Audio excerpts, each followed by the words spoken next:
There have been 108 combat clashes on the front since the beginning of the day. The Pokrovsk direction remains the most tense. There, Ukrainian defenders repelled 29 Russian attacks. This was reported by the General Staff. The enemy is also assaulting in the Oleksandrivka and Lyman directions. More than a dozen clashes took place in the southern Slobozhansky sector, in the areas of Vovchansk, Kamyanka and Dovhenke. In the northern Slobozhansky and Kursk directions, the Russians, thank you. They massively used aerial bombs. The Russians struck a church in Kostyantynivka. 2 people were killed, 5 were wounded. They were taken to the hospital. One of the victims lost an arm. The woman is currently in serious condition. Preliminary reports indicate that the Russians hit the city with a FAB-250 type aerial bomb. It was dropped on the local Pokrovsk church. The brigade's medical post it's the first point where wounded soldiers are brought from the front line. And it is there that the soldiers receive medical assistance. The stabilization point comes later. And for safety, this medical post near Vovchansk was hidden underground. Our Irina Antoniuk has already visited it and seen how it works. Let's watch. On the outskirts of Vovchansk, the occupiers try to storm every day. The road for evacuating wounded soldiers is difficult. It's littered with burned-out cars and Russian drones. They lie in wait for the soldiers on the roadside and attack as soon as a vehicle passes by. In these shots, the evacuation crew just realized that an enemy drone hit the wheel. Satinikula zakamati beninusheki. Come on, Lemana. Despite extremely difficult conditions, the evacuation team does everything possible to save their comrades. Now, Olesia, hold on, we're almost there. And this is one of the brigade's medical posts. The first point where wounded soldiers are brought. Here they try to stabilize them so they can be transported further. Military medic, the call sign Pseudodoc, is already at his medical post explaining what they do here. First and foremost, we stop massive bleeding.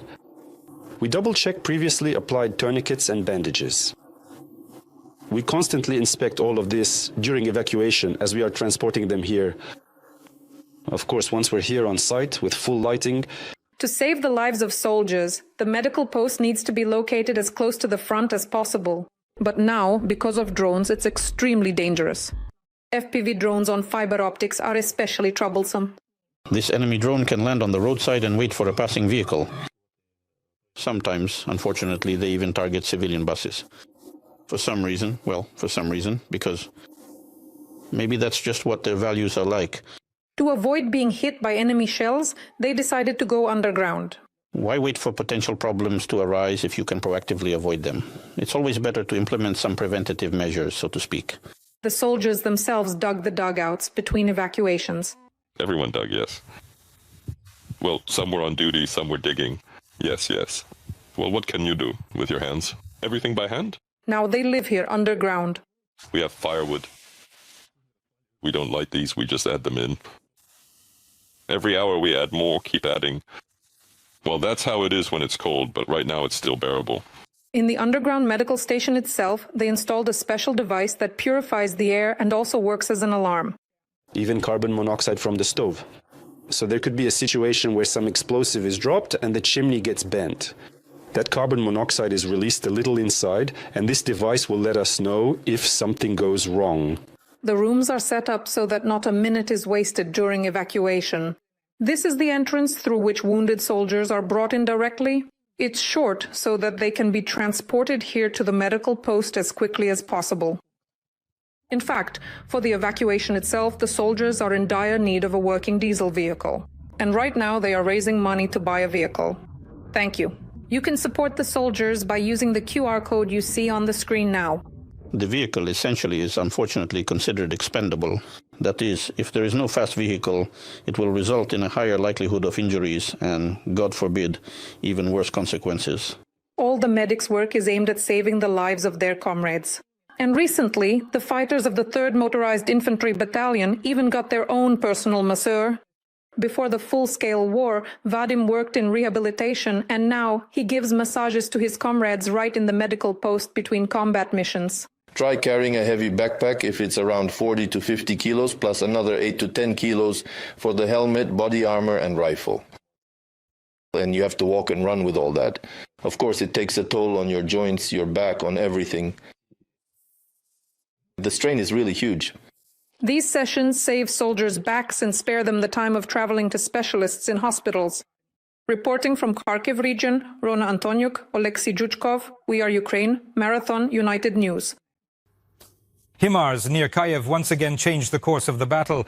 The Russians launched a large-scale assault in the Dobropilya direction. Columns of equipment, motorcyclists and infantry of the occupiers moved to recapture the villages of Borony and Volodymyrivka. The battle is still ongoing, although our soldiers have already destroyed all of the enemy's equipment. They spared neither drones nor shells, striking the occupiers with HIMARS rockets. These rocket systems have been operating on the front since 2022, but for the first time, we will show how skillfully they change the course of battle. TSN special correspondent Yulia Kirienko will tell us how the Russian offensive ended and how HIMARS strikes them. Among themselves, the soldiers call this machine the Chimera of the front. And it's no wonder, because they always keep it hidden as far away from prying eyes as possible. Especially now, when Russian drones are lurking everywhere. This is HIMARS, a multiple-launch rocket system. And right now, it is about to change the course of the Russian offensive. The HIMARS crew, which consists of 3 soldiers, has been up since 4 in the morning because a massive Russian assault is underway.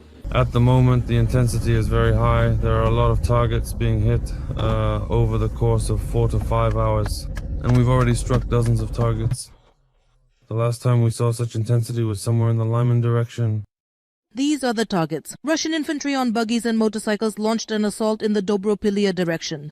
About 300 soldiers tried to break through to the village of Volodymyrivka. They were moving in columns, something we haven't seen in this direction for several months. A mechanized assault involving a large number of motor vehicles in the forested areas. And also, something quite rare for many months here, they utilized various makeshift armored vehicles of this particular kind. These included BMPs and even tanks. As many as 5 Russian brigades threw their forces in from 2 directions today. The approach of the first Russian column is reported by the HIMARS commanders over the radio. Rough morning? Very tense, I would say. Why? A lot of work. Unfortunately, the enemy is advancing. We need to shoot them to make it easier to run. The HIMARS commander received the coordinates of the Russian column. Here it is, on the road in the middle of the field. But in artillery terms, its location is measured in numbers. The commander enters them into the tablet, and the crew of the American system heads out to fire. The HIMARS raises its body with a pod loaded with rockets, turns it toward the front, and suddenly folds it back. The Russian column has shifted. It's always difficult to fire at a moving target, the artillerymen say. So, the coordinates have to be entered again. This is extremely dangerous. Standing out in the open field for so long is risky because the vehicle could be spotted by an enemy aircraft. The guys have to work pretty fast here. Right now, they're covering the front in a good sector, working quickly and then getting out. Because the Russians wouldn't hesitate to use an Iskander missile on such a vehicle. In these shots, you can see the Russians attacking our defensive line. The pilots counted 30 motorcycles with assault troops and another 35 armored vehicles. The enemy is using the shoving tactic. They called it the shoving tactic. They don't care about losses, and yet the next wave still comes. They don't care about losses, whether it's 20 meters, 30, 50, they keep coming, again not caring about losses. And again, who is pushing these troops forward? Before they manage to shove their assault troops up to our trenches, the artillerymen, having received updated coordinates, hear it again over the radio. They once more turn the vehicle around and finally launch the first rocket. The HIMARS quickly folds up and hides in the bushes. The shot is successful, but it's not the last one. Once again, the HIMARS heads out onto the field.